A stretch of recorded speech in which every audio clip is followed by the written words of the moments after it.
So one thing that I'd point to that had a big impact on me that's very kind of satellite related was at Marconi Space, where we'd sort of gathered in a big conference room to watch the launch of the first Ariane 5.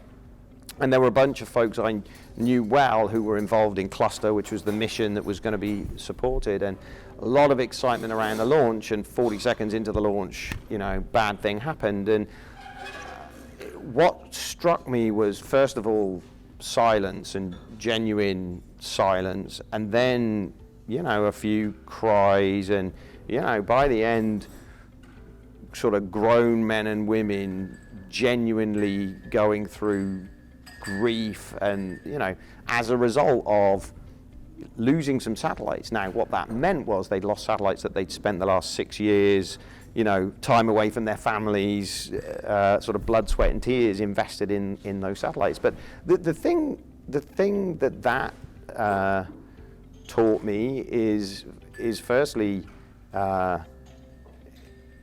success and failure is relatively fleeting, right? And it's perhaps never as good as you think it is, and it's never as bad as you think it is. The importance of what we do to people, not to lose sight of the fact that what we do really matters, and people feel passionately about it and personally invested in the success, and that's a really important idea, I think. But also, for those folks, it was also about the courage to continue, right?